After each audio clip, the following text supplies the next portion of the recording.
as long as you have the intention of talking to someone that has a greater perception than you and that energy is good, I think that's all you need to do in order to ask and to communicate with something.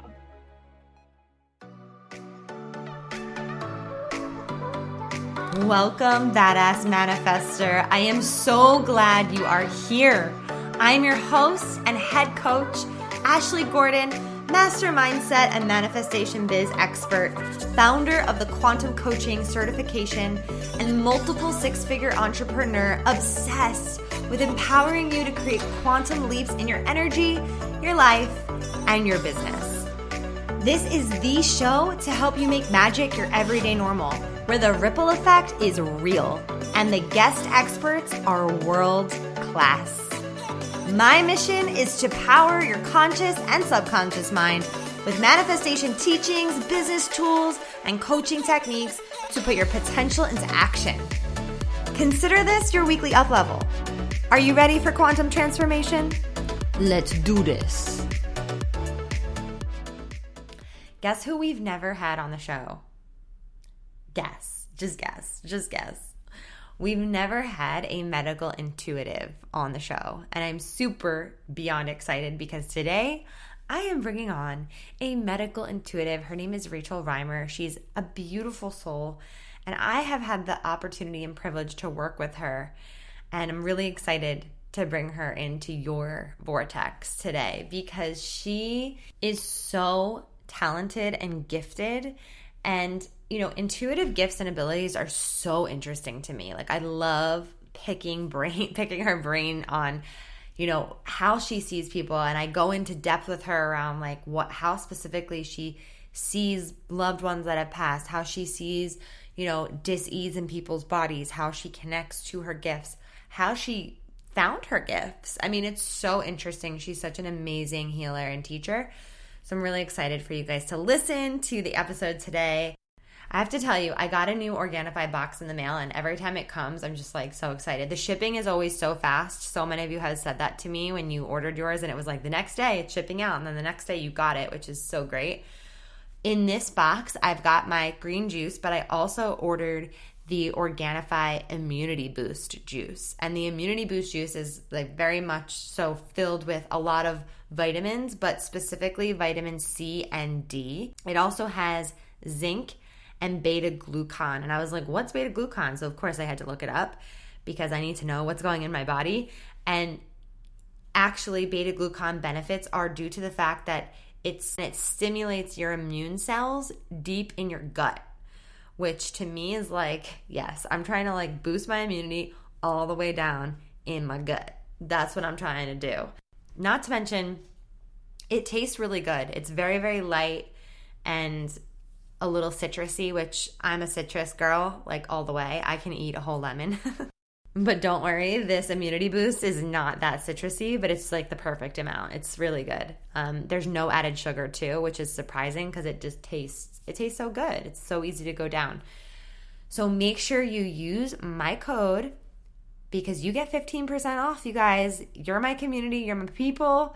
You get a discount, hey, which is super cool. So it's www.organifi.com/manifest with Ash, MANIFEST, Go there now. Go get your immunity boost. Go get your green juice. And tag me and let me know that you got it. I'm super excited for you to try it. Cheers to you. Cheers to this episode. Let's do this. Welcome back to the Badass Manifester podcast. I'm super excited. We have a really special guest today, someone that we've never had on the show before. I mean, obviously we've never had most of the guests that we've had on the show before, but we have Rachel Reimer, and she is a medical intuitive. You guys, how cool is that? Her job is to help anyone, really. She works with men and women understand why they aren't feeling well and what steps they can take to start their journey towards better health. And she does this through seeing recent pictures or video chatting with you, and she gets all the insights that she needs to help you really work through your belief systems. And I'm going to ask her why she created, the business that she created and we'll kind of go into her gifts a lot more. But I'm really excited to have her. I actually worked with Rachel for quite some time, and it was really powerful work that we did together. So welcome to the show. Thank you, Ashley. It's nice to talk to you again. Yes. It's so funny though, because the backstory is that we actually started recording this podcast, I don't know, 6 months ago. It's been about a year ago. Okay. When I first moved into the St. Louis area, and I still didn't have Wi-Fi yet, and I thought it'd be set up by then, and then the podcast just was not recording well with the lack of Wi-Fi and on data, so we decided to wait. Yeah, we decided to wait, but it was so funny because we're in the middle of recording, and she's doing a reading, like a live reading on me, and I was like, oh my God, we're breaking up, and it just didn't work out. So here we are a year later, picking it back up for you guys, which is awesome because now more people are listening. So it worked out. So it worked out perfectly for divine timing. So I'll take it as a blessing. It always does. It always does. So can you share with us how, like, what your medical intuitive, obviously you're intuitive.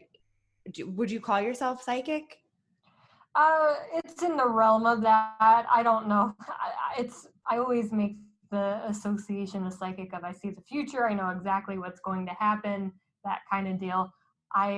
I don't know exactly what's going to happen by any means necessary. I'm much more of a believer in free will, and that the choices that we make and the thoughts that we have now create our reality in the future, and that can shift and change at any point in time. Yeah. So I can tell you that based off of your current reality of what you're doing, that it's likely that X, Y, and Z could happen. However, you could decide to make a whole brand new choice tomorrow, which would have a completely different outcome later on in life. Yes. Yeah. And I like that. I like that. That's really cool because the free will is true. And I think we can dive into that a little bit, but share a little bit of your backstory, how you developed your gifts and came into being a medical intuitive. Yeah, so I have been able to see things ever since I remember. I didn't understand that other people didn't see those things. I thought those were normal. I remember I pretty much woke up my mother, God bless her, almost every single night in childhood because I was scared. So it was either I was picking up on some kind of anxiety, I would see people or things in my room that were touching me or messing with me or talking to me. And from a parent perspective, they're like, I don't understand why you're so scared. We've been in this house your whole entire life. You know, nothing's going to happen to you. And I kept insisting, like, I can't sleep. I just need you to lay next to me. And there's these certain people that come along in my life, which has been very interesting, that just their presence alone tends to make those things disappear. The things that people don't necessarily like or that aren't helpful. So I've always found that very interesting and very fascinating. So as life continued, I ended up getting really sick in high school. And it went through the typical route of medicine, of Western medicine, of trying to get a diagnosis, take prescriptions. Nothing was really working. I didn't really get a set in stone diagnosis for anything that I was experiencing. And I kind of gave up at that point, and I was like, I don't really know what's wrong with me, but this is just kind of what it is. And in that moment of surrender, I remember seeing a commercial towards an alternative wellness clinic, and I was like, I got nothing to lose at this point. Let's try it. So it actually changed my whole entire life of going to see this woman, because not only did she help me physically get back on track, but she was also aware of the things that I could see as well, because she shared a very similar gift and perception that I did. And I remember one specific day that I was sitting on one of the patient tables as a patient, and I was looking to my left, and I could see a figure of a man, and he had glasses, and he was sitting in this back room with a bunch of books. It was like their library inside of their clinic. And he was just shifting through the books, almost like accounting books. And she saw that I looked at this person, and she said, oh, I didn't know you could see him too. And I said, well, what do you mean by that? She's like, the guy over there with the glasses, he's sitting at the table. He's looking through this big book of like accounting software. That's the owner's father. He's just making sure everything's in line. And I kind of look at her, and it's one of those things where we don't talk any further because it's weird. It's one of those things like, okay. And it was a little bit of a shock factor. And then as I continued to see her as a patient and get the physical help, we would have more conversations like that. And she actually took me under her wing. And that's kind of how I got started into what I do, not only on the physical realm of understanding what happens going through those treatment options as I learn through her and work by her side, but also the emotional roots and some of these spiritual principles that happen as well. So that's been a really cool and interesting journey, but it's definitely been difficult along the way. There's been a lot of, I don't understand why this is happening. I feel like it's almost puberty on steroids. You're just emotional all the time. You don't understand what's going on. You don't understand why this is happening to you compared to maybe someone else at this exact moment. So in a nutshell, that's kind of what happened. Wow. That is such a awesome story. And you I feel like I've seen things like that in movies, you know what I mean, where people are seeing, dead people or spirits or whatever. And I've not like it's like hard to believe that two people are in the same room in real life, quote air quotes, seeing it. You know what I mean? It's really cool. Really, really cool. So when you see figures like that, do you still see things like that? I see things like that all the time. This morning I actually commented on it that one of my grandparents is in the kitchen and they're making toast, and I was just having a conversation with them like they were there. So to me, that's normal life. When I wake up in the morning, I have like 5 or 6 people on my couch. We're having conversations and having breakfast with them. Nuh-uh. Obviously, I understand that other people can't see them. I get that completely. And I'm aware of what's real and what isn't in that moment. But if it's just me in the morning, which it normally is, we're just sitting having conversations. What are you aware of at this moment in time? How are things going? What are you seeing that I'm not seeing? So it's just kind of like a fun coffee talk every morning. That is unreal. Yeah. Do you feel like that they're coming to you because they know that you can see them, or do you feel like that's happening everywhere all the time, just not everyone can see it? I think it happens with everybody. It's just whether or not we choose to accept it and see it. So most of the time, the people that are on my couch in the morning are normally like grandparents or people that I know very well. Occasionally we'll have a visitor. So I actually live really close to a hospital. And the other day I had this gentleman that was sitting on my couch reading a newspaper, and I said, well, can I help you? And he said, no, not really. I'm just feeling lonely. I just want to be next to someone. And I said, okay, are you just going to read the newspaper and that's it? And he's like, yeah, that's it. So I actually checked in on him this morning, and he decided that he was ready to go. So now he's not there anymore. So he doesn't need to be there anymore. He's not lonely anymore. He feels fine. He feels comfortable crossing over. So I can see people that have crossed over and people that haven't crossed over. They still appear in the same way. It's just almost, I'm trying to describe this in the best words that I can, because sometimes this is a little unfathomable. Almost picture like a bridge. Like you can see that they're on the other side of the bridge, but you can still talk to them, if that makes sense. That's an wow. I think that's such a gift. That's so cool. Wow, I have so many questions about that. So are they in like the flesh, or are they like, do you see them as a human or like a shadow? That's a great question. So it has varying degrees. When I see someone, how I see you and me, it scares the living shit out of me. That's happened several times where if I get done out of the bathroom or a shower, I'll open the door and then they're right there, and it Are you kidding me? almost sends me into a panic attack because I feel like there's an intruder, and I'm just like, oh my God. I actually have a story about this. So Like you're naked, just yeah. like, hey. They'll pop in when I'm in the shower too, because I'm unguarded during that time. Most people feel like that's their place where they can relax, right? So Right. they'll pop in on the other side of the shower curtain. I'm like, I'm showering right now, not the time. Give me 20 minutes. I'll be right there. But going into another story, since I do work with medical providers very frequently, including veterinarians, I actually had a consult with a veterinarian one time, and we were talking about why she shifted her practice from one state to another. And she was talking about how her husband passed away. And I didn't have any details of it whatsoever. But once I got off with the phone with her, again, this really scared me horrifically, where I was doing laundry, and out of the back corner of my left eye, I could see someone's like waist to foot, like fully developed, but there was no upper part of the body, but it was starting to like come in.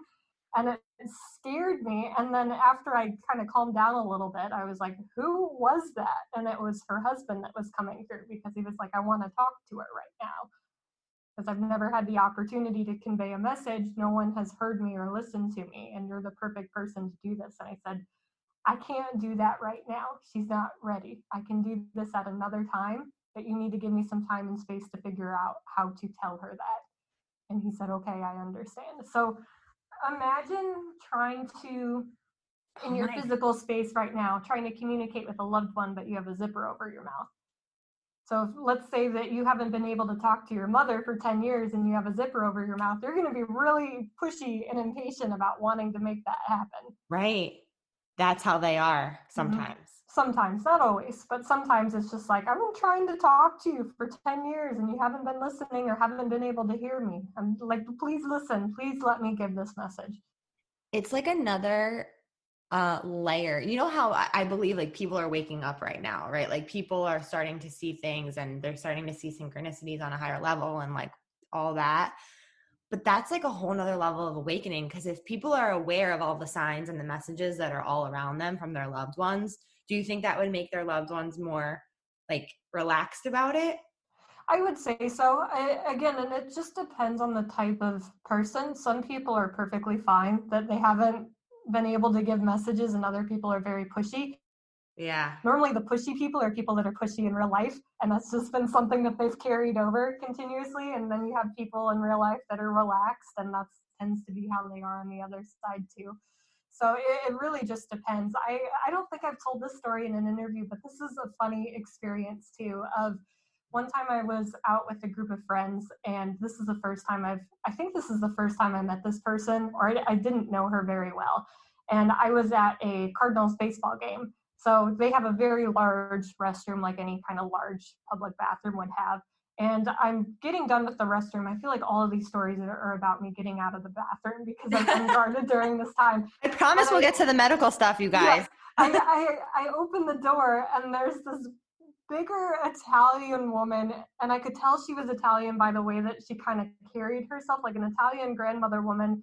And she had this big bowl of like pasta and was stirring it. And I'm like, that's weird. Okay. And then go about my normal business. Don't mention it to anyone. And then I start to become more close with her and can open up to her more frequently. I was a little bit scared because she's very Catholic. So my mind was, I don't know how safe this is. This is someone I've never met. We're in a group right now. I don't want to cause discord or any issues. If it comes up later, it comes up later. So I actually told her about that later, and she said, oh, that's my grandmother that you're describing. I really appreciate you telling me that she's still here and that I can still see her. So it's also interesting to see the way that people react to it that have different religions, because some atheists are okay with that, some aren't. Some Catholics are okay with it, some aren't. Some non-denominational people are okay with that, and some aren't. It's kind of just a catch-22 of like, I don't know what I'm going to get. Yeah. Wow, it's so interesting. I have a question. So I feel like there's a part of me that believes that, on the other side, it's almost like, I don't want to say we forget about our life. I think it's carried like in our soul, in our like blueprint of our soul, in our Akashic records. But is that just an aspect of someone that's appearing here, like from our consciousness, or are they like fully here, but are they also incarnated somewhere else? Is this a weird question? No, I understand what you're asking because I've thought about this in a bit of detail. So I think it depends if they've chose to reincarnate or not. To to make this simple, because that's a very complicated question, but Yeah. to make it simple, I think that there's a part of them that's here and a part of them that's somewhere else. I To answer your question in a roundabout way, this is also coming to mind. There's this common conception that when you pass away, that your loved ones that have passed away are waiting for you. Right. I believe that that's the case, but it may not be as strong of an attachment like we make it out to be from Right. a human perspective. So it could be, hey, glad you're here. And then that could be the last time that they talk to those people. Maybe not, maybe so. Who knows at this point in time? But I don't think there's near as much of an attachment to it. So there Yeah. are some spirits that pass away that are very attached to the human world at this moment in time. And then maybe when those people pass away that they're worried about, then they completely let go of an attachment. If it could be possible. I haven't met someone in person where this has happened, but I know it's a reality for some of my friends in the near future. They've had a loved one that's passed away and they're interested in coming back. I think that there would almost be two parts of them where you can see this old life, but you could also see the new life that they're willing to create. I think in general, if you just want to talk to the general essence of this person, it's just the soul self. Right. Yeah. And that's always there, but that soul self could also be incarnated in another lifetime Right. somewhere, And even it if could it's be not busy here. doing somewhere else. Because I Right. think to make it more in a linear style thinking, it could be if you view someone as a teacher or as a mother, they have several different roles, but you can still access that part of them at any moment in time. Yeah, I like that. That's good. And if you think of it in a non-linear way, it's like everything is happening all at once everywhere, all here. So, yeah. Question for you. I have so many questions. Are you like knowing everything that you know and experienced, are you afraid of death? I think I'd be lying if I said I wasn't, just because it's still unknown. I think my ego goes into, is that really true? Because it's your perception of Yeah. what that is. Um, I think there's also another part of me that isn't. If anything, I would say the only fear I have of death is not accomplishing what I want to accomplish, but I understand that there's an attachment to that it has to be done in this lifetime and not necessarily in another. So that's Mm, something that I'm personally working through. Do I think I'd have a fear of death at an older age of like 93 to 94? I think I would significantly work through that. I think I would become much more open. I probably have much more friends that passed away that are like, you're fine, you're okay. right. You have So that advantage. yes, so I think from just a normal human standpoint, I think there's definitely a part of me Yeah. that's scared. I would say I might have more comfort than the average everyday human being does, Mhm. but I think to me sometimes it's even a shock as I'm exploring these things of if I mention something from a loved one and they're like, I literally just told that person and that was it. I had no idea how you knew that. And I'm like, I'm just interpreting the signs and symbols that I'm getting. There's no manual for this. I don't know if this Right. is 100% a fact or something that's 100% quote unquote true. But for me, this is true at this moment in time. This is going to be what I choose to believe. Yes, and I want to like dive into that a little bit more. Thank you for answering that because I think that's a really common fear. Like I've definitely had that fear and I feel the same way. Like I want to accomplish my mission here. You know what I mean? Like I'm on a mission and I got to accomplish it and I'm very driven for it and all that. But I mean, you know that about me. But um yeah, okay. So shifting gears a little bit into becoming more of a medical intuitive, how did you find that? Like, was that something where, you know, yeah, you tell the story. So it's it resonates for me just kind of in the aspect of helping myself because I was Oh, extremely yeah. frustrated with those results from what I was getting from medical doctors. And I realized how often it is that people don't get the answers that they need with their health and that it's pushed under the rug. And to me, that's one of the most neglected areas of human life is finding some kind of health care in order to help people and prevent issues from popping up. So one of the offices that I ended up working in throughout college, it became kind of a running joke in the office where I understood the conditions that people had before they walked in the door. I could like talk to them on the phone. They'd say, "Hey, I'm a new patient. I need to come in Friday at 9 a.m." I said, "That's great. That's fine. I'll put you down." Before they'd come in, I'd tell the chiropractor, I'm like, "Hey," because she kind of understood that I had this weird thing going on, but didn't understand it, but wasn't frightened by it. And I said, I'll bet you like $10, patient that's coming in at 9 a.m. that you've never had before, primary complaint is migraines. So my job at that office was to help new patients process their paperwork, fill out everything accurately, and then hand it to the doctor. And I'd always hand it to the doctor with a big smile on my face. And then she'd briefly look through it and go to the primary complaint. She'd be like, damn it, Rachel, how do you know that? So it was a really fun experience. And over time, I gained her trust and she would allow me to come into the room. And when we would have pediatric cases or elderly patients that had Alzheimer's that couldn't necessarily voice what was going on, she would say, am I missing anything going on? And I would either point to a spot for her to examine or say, you might want to check out this or check out that. And then specifically in the Alzheimer's patients, you could see them flinch if she would touch a specific area that I mentioned. And she said, thank you for telling me that. I would have missed that. I appreciate that. Oh my So goodness. over time, it became a resource for me to understand what something looked like when I knew what the condition that they had already was. So if they filled out, I have lupus, now I have a reference when I look at that person of what lupus is. And moving forward, as I'm building those references, I understand more and more what diseases look like when I look at someone. So something that I practice when I'm not familiar with the condition is I normally go through and try and find a bunch of celebrities that have that condition and try and find the similarities that I see in their body. So then that way, when someone's coming in for a completely brand new chart for a provider, I can go in and say, just from initial instinct of looking at this picture, this is probably the pattern that they have at the moment. Wow, this is so interesting. So when you say like the pattern, and when you are looking at someone, is it what is the sensation for you? Is it visual? Do you feel it in your body?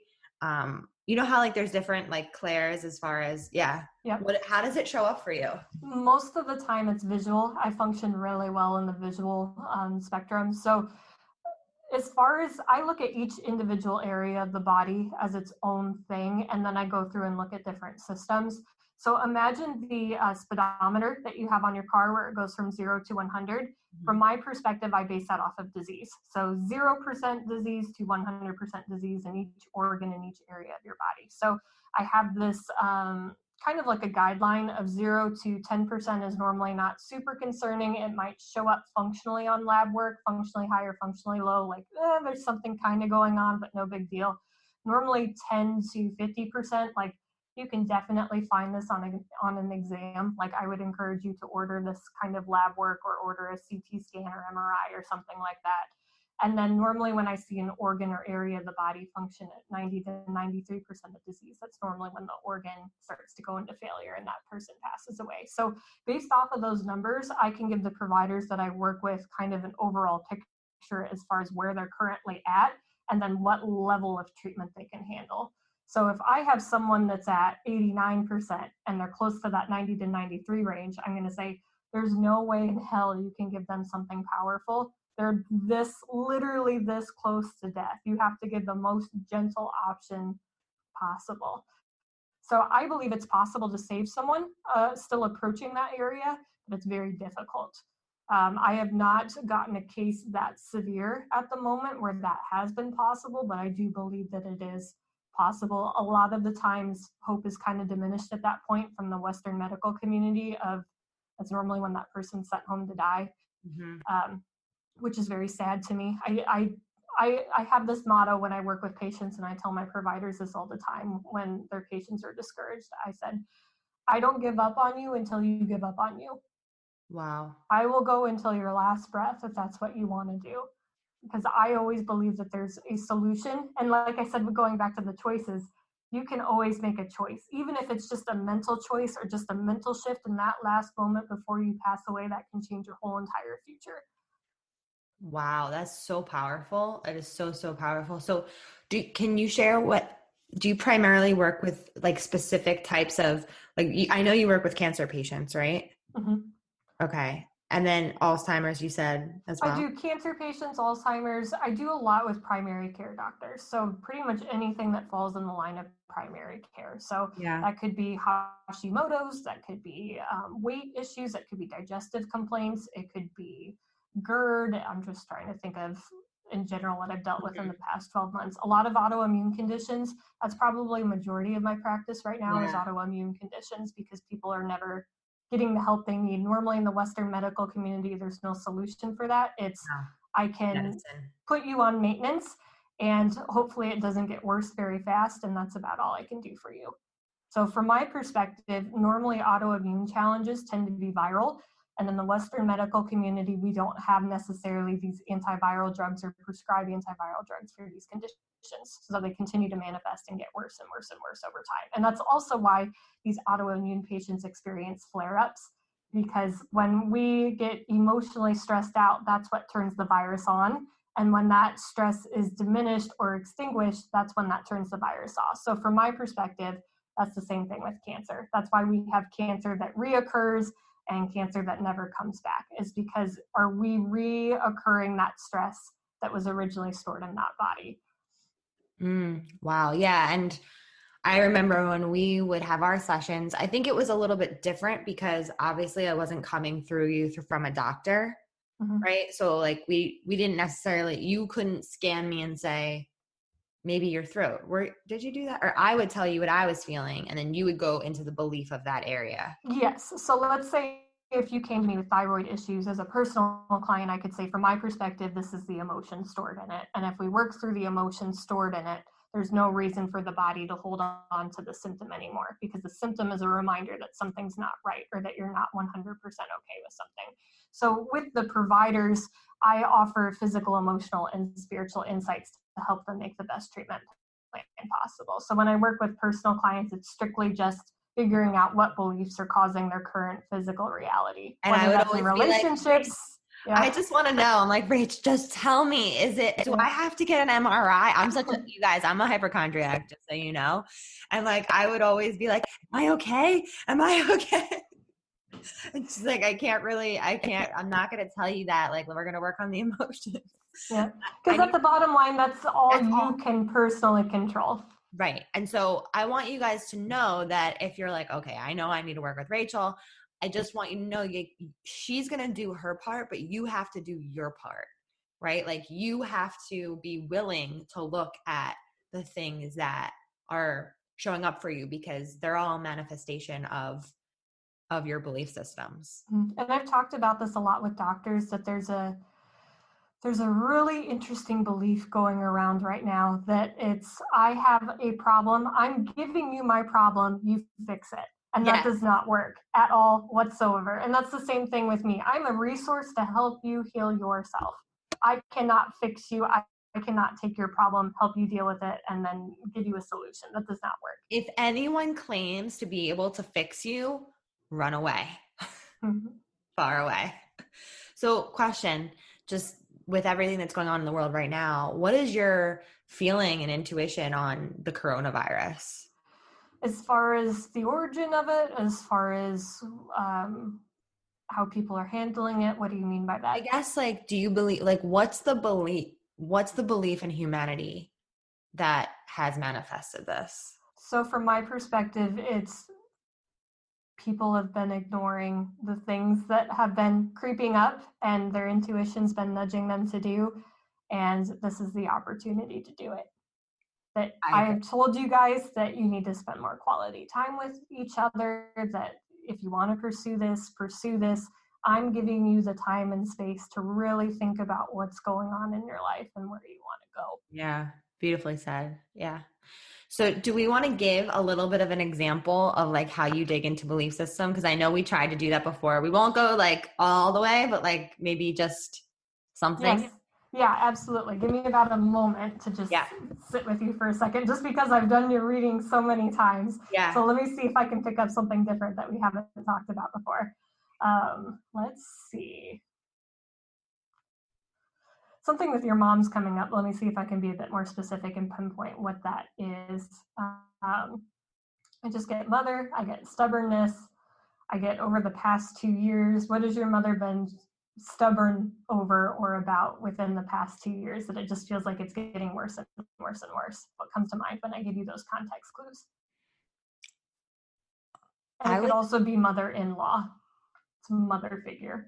I would say with my mom, like, I guess I was feeling like I feel helpless when she doesn't feel well because she's far away. So like, and I'm like, go to the doctor, but she's stubborn. You know what I mean? Kind of thing. Like that comes up. My mother-in-law, I mean, that's all another thing. Yeah. So specifically with your biological mother, I did get a hit on what you said with that related to what I was picking up. So tell me why you feel like it's your responsibility to take away your mother's pain. Yeah. It's always felt like that Mm-hmm. my whole life. And Like has I she did she give you the illusion that was your responsibility around the age of 4? yeah, for sure. Like, So yeah, go through that exact memory that pops up when I mentioned age of 4 and her saying this is, or giving you the impression that it's your responsibility to take away her pain. well, it wasn't intentional. It was more so of, she had a chronic illness. So I'm an only child. So I was always, the one to take care of her from a very, very young age. So like if she had surgery, I'd be the one packing her wounds and like doing the things. Like I was the mom at a young age. And we still joke that I'm the mom. And So, what would have happened if you never did those things?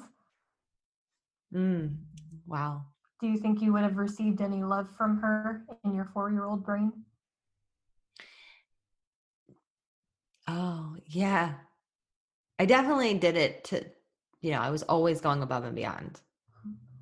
Um, yeah, I think I still would have received love. Like she did love me so much, but I did those things to receive love for sure. And that definitely plays into current life of always wanting to go above and beyond. And Yeah. the motivational drive behind that is to get that love and to get that acceptance from mom starting at the age of 4. So Oh my that's where God. that drive comes from. Wow. Wow. I see I see it almost as a benefit. Mm-hmm. I guess that's why I hold on to it. Mm-hmm. So that's why sometimes that motivation will pop up, even if you know I need to rest and take care of myself. That's where that almost extra drive comes into place. So it can absolutely be a benefit and a blessing in some moments in time, but also I have a feeling when you're sick, that mental chatter is still there. Like I need to go out and do something, I need to accomplish something, I need to know that everything's up and running smoothly. So that's where Yeah. that comes from my perspective. So knowing that as an adult and looking back at it through that 4-year-old lens, can you understand now that your mother would have loved you even if you didn't take care of her? Mm. Yeah, absolutely. So that'll help you move forward whenever you feel like you need to go out and accomplish something or to take your mother's pain away. Go back and look at that situation at 4 years old, and then go back and look at that situation through your adult lens and notice that she still loves and cares about you and didn't want to put any pressure on you whatsoever. She thought that it was just like a minor thing, but to you, it was almost your whole entire world of I need to make sure that you're okay and make Always. sure Yeah. that I'm taking care of you. So in her mind, that wasn't the intention Yeah. whatsoever. She was going to love and appreciate you no matter what you did. Oh my God, that's so true. It's so crazy. Mm-hmm. Yeah. Wow. It's like you don't have to do anything to receive love because you are love. Like It's already there. Yeah. I'm enough. Yeah. It's good stuff. Perfect example. Wow. So powerful. So So and I always make the running joke that I could spend like an entire day on just like one part of the body and go through and like pick out all of those emotional beliefs that are stored in there. what So there's part of the always body things to work on. where was that in my body? I was in the thyroid. Yeah. So thyroid is typically the home of rage or anger that has never been expressed. So I have a feeling that there's also some anger on there of mom, I shouldn't have had to do that or grow up so early. I was just 4 years old. Yeah, I did grow up really fast. And it's interesting because I think I told you that I'm ready to have a baby like a year ago. I was like thinking about it, working on it. But I've been going to the fertility doctor just through a regular cycle, and they did my thyroid. It's a little bit off. Mm-hmm. I'm sure you see that. Yes. But they gave me Synthroid, and I haven't taken it just because I don't want to, because I do believe I can heal it through my emotions. And see, it'd be interesting if you waited about a month right now at this moment in time, using your own discretion, of course, and not taking the Synthroid and seeing if your thyroid levels are any different. Yeah. I've had that instance where working on the patient side with providers, that we've just done the emotional roots, and they've gone back and done the lab work, and it's completely changed. So from my perspective, even just working on the emotional roots can be an extremely powerful thing behind working towards why you're ill in the first place, or why something isn't working quite right in the first place. Absolutely. And have you ever seen someone fully heal themselves? Absolutely. Yep. Yeah. That's happened on several occasions, and then that's been a very cool experience. I have a lot of Hashimoto's and Graves patients that no longer need to be on their thyroid medications. Wow. It's a Wow. really, really, really cool healing journey. So I think that's the coolest thing, because Hashimoto's and Graves normally has to do with extreme rage. And I think any woman has an element of rage just because we're so emotional. And if you can heal that out, that's life changing. Imagine if I could take away one bit of rage that you've ever had as a woman. That would be life changing, and potentially be more empathetic and compassionate. So whenever you're not empathetic and compassionate towards your mother, that's why. It's, mom, you made me grow up too fast by taking care of you. So whenever you're a little short-tempered with her, why aren't you going to the doctor? Why aren't you listening to what I said? Why don't you let me come over and help me take care of you? That's where that anger starts to come up from. Yes, it's infuriating. Mm-hmm. So for people that are like really really resonating with this right now, and they're like, I think I have that anger, like I think I have that rage. What's a tip or two that can help release some of that? The best journal prompt that I could possibly give someone is, what am I not 100% okay with? And when you're not 100% okay with something, it has the ability to be stored in your body. It may not be stored in your body. Sometimes it's just around your general presence and it hasn't picked an area to come into yet. That's Yes. definitely possible. But when you use that specific journal prompt, whatever you're not okay with is going to come to the surface. You're going to have memories of it. It could be, I'll give you one that comes to my mind that I'm still working on, which I don't understand why it's there. I remember in third grade, I had this girl ask for pencil lead, and she said, "Can I borrow it?" And I said, "Absolutely, that's fine." She never returned it. I'm out of college. I'm a full-grown adult. That still is in my mind, and I still hold on to that for something. I'm not 100% okay with it. Is that rational? No, it's not. But our body holds on to things that are, whether they're rational or irrational. It's, why am I not okay with this? Well, I felt betrayed, or I felt like someone took advantage of me. So those are still concepts that I need to go through and work on. Wow, it's so interesting. I feel like we can all find something like that that's like, this isn't even relevant, but it actually is. Mm-hmm. It'll still bring up core issues that you're not okay with. So if you journaled out, like, what am I not okay with right now? I'm sure you've done a lot of work on this. Like, how long are people's lists usually? Like, pretty long. If this was your first time doing any emotional work, you could probably spend a whole day writing down things. Wow. It's so cool. That is so, so cool. So it is always a great ongoing journal prompt, no matter where you're at in your journey, if you've been doing it for 1 day or 10 years. That Yeah. is the number one question you can always go back to, is, what am I not okay with? You are sick in bed right now with an acute cold, or whether it's a chronic thing, that question still applies. What am I not okay with? What am I Right. not 100% okay with? Do you believe that some colds or viruses are actually cleansing you? That they're what? Cleansing? Cleansing you?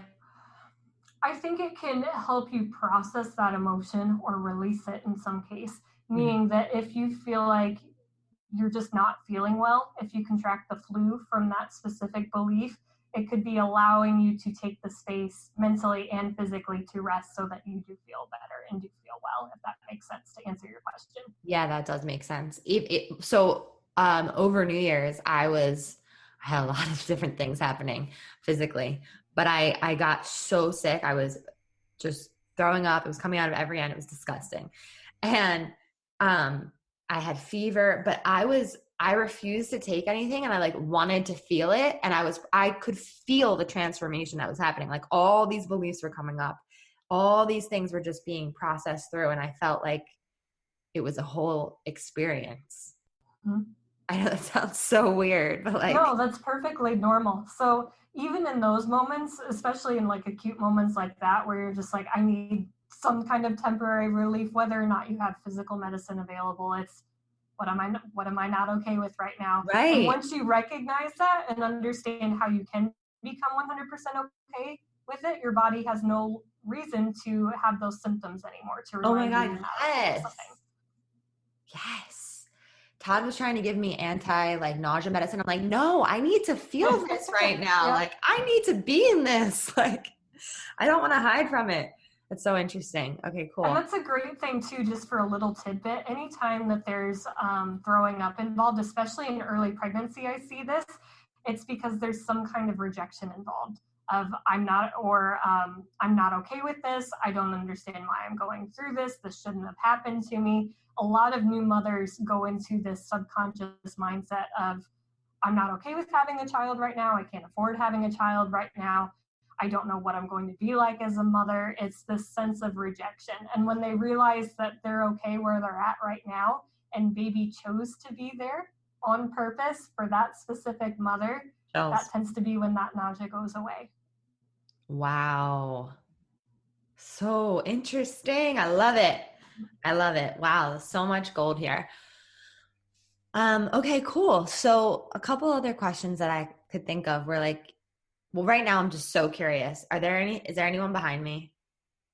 I see one man. So I do want to preface that the mediumship thing is definitely not something that I advertise by any means necessary, because it's still something I'm trying to figure out. It feels like a grandfather figure. He has glasses, almost kind of like overalls and a plaid shirt. So I don't know if you had a grandfather that was a farmer or someone that wore that kind of style, or if you know who that would be. But it does not feel like a spirit guide. It feels like someone that you've known. So I do get that your mother would know who this person is. So I'm assuming it would be your maternal grandfather. But he's alive on my mom's side, but my dad's side is not. Does he look like that? Does your maternal grandfather look like that? Kind of. Okay. So sometimes that could even be that they're starting to come through on the other side. I have seen that as well. Before someone passes away, they'll pop up in my living room and I'm like, what are you doing here? You're still alive. So sometimes they can be fuzzy on both sides, where someone might start to think about transitioning on the other side. Is he short or tall? The initial thing that popped up was about 6 foot. Yeah. That's crazy. Oh my God. Now, does that mean he's dead or he's dying today? Absolutely not. No. But it means that he's thinking about transitioning. He's old. He's had a long life. Yeah. Wow, that's crazy. That's so cool. How can you tap into spirit guides? Like how can, I know this is like a whole separate conversation, but like how can someone know who their spirit guides are? I feel like an OBGYN answering a question about like the liver. So I'll do my best to go into that realm, even though that's not something that I'm super familiar with. But as long as you have the intention of talking to someone that has a greater perception than you and that energy is good, I think that's all you need to do in order to ask and to communicate with something. Awesome. In general, to answer your question, as long as you have the intention of talking to someone with a higher energy than you and that they have your best interest at heart, that's what I would recommend doing. So especially if you're a beginner, you can always make the intention of whoever or whomever my spirit guides are. Right. It'd be nice if you could give me any information. And I always say to ask for specific symbols. So a lot of people go in, I hear this very frequently, if I'm asking for a sign. Well, on your way to work, how many signs do you pass? Like, ask for a specific sign. Yes. Okay. That's very helpful. And I would say, do you personally, like, how do you protect yourself from like darker energies and things like that? A lot of it is me doing my own personal emotional work. So I meet with a counselor twice a week. I actually have 2 different counselors that help me, and both of them understand the some of the spiritual challenges that I run into with that. So as long as I'm normally doing okay emotionally, they tend to not bother me. But if I'm having a rough day emotionally, that tends to be when they creep in. Then I might rely more on physical resources, whether that's smudging or sage tea or just talking with a friend. Mm-hmm. I also do a lot of grounding exercises. This is one of the things my mentor gave me, that mentor that knew that I could see what I could see. She talked about pretending that you're on the beach in the sand and that you really picture that you're there and that you're squishing your toes in the sand And when you do that, it helps you ground yourself so that you can't necessarily see all of these things. Oh, wow. Do you find that working in this realm, your vibration is like, woo, like really, really high? So like it is very, very important to ground, right? I almost describe it. I think the hardest time that I have grounding myself is when I feel sick, when I didn't catch an emotional root necessarily, quote unquote, quick enough, and I Yeah. ended up developing symptoms. Then I feel like I'm floating on a cloud, or I'm just trying so hard to put my feet on the ground, and I'm so much more open to seeing other things and other people's problems start to come through a lot more potently. So the thing I would say again, the thing that helps me the most is working through my own emotional roots to stay Wow. grounded. That's so, yeah, it's so important to do your own work. And do you believe in archangels? Because I pray to like Archangel Michael to protect I me. do. I actually see them. So my first experience with one was Michael, and I was this was probably early college as to when this started. Again, I was coming out of the bathroom. I feel like all these stories start that way. I was coming out of the bathroom, and he was laying on the ground, and he had one of his arms propped up, like a muscle man pose, or where someone's posing like on a bed for you, and they're like, "Hello, darling." Like it Yeah. was almost like that. He was laying like that, and I saw a beer bottle next to him, like a Bud Light kind of beer bottle, and he's glowing this orange color. And the best thing that I've been able to compare it to has been the movie Hercules, like that same color that he glows at in the Yeah. cartoon version. So he looked like that. He was this big muscle man. And I always have this running joke that I feel like he's a fraternity brother. Like he has that energy, like, you're okay, dude. Like he always has a beer in his hands kind of thing. But he shows up when I really need him. So it's kind of like the fraternity person that may be a volunteer firefighter. Like they'll get their shit together like when they need to, but otherwise they'll just hang out. They're very chill. That's probably the best way I can describe his energy, but it's very different visually compared to anything else that I see because they have that glowing tint. So like Archangel Wow. Raphael has that glowing green tint. Jophiel has the glowing purple tint. So they have very specific colors from my perspective, so I know exactly who I'm talking to when I see that I love them. archangel come through. I love them. Like Yeah. I feel them. I can feel like tingles I get. It was a Yeah. very cool experience, but me and Michael have an interesting relationship, I'll tell you that. Yeah. Oh my gosh. This is so fun. Cool. So I guess we should wrap up. And I want to ask you, because I ask all of my guests, what makes you a badass manifester? I think the fact knowing that anything is possible at this point in time, of really being curious and Right? open to that concept that anything is possible. If these things are possible, what else is possible and what else can I create? I love that. Okay, wait, I have one more question. Do you connect with any extraterrestrial beings? That's actually something I've never talked about on an interview before. That's an idea that's coming more and more frequently. So there are things that I don't understand that I see and that I can communicate with, but it's not something that I've actively explored because the human part of my mind still has a lot of fear behind it, but it's something that I want to do more frequently in the future. Okay, cool. Thanks for sharing that.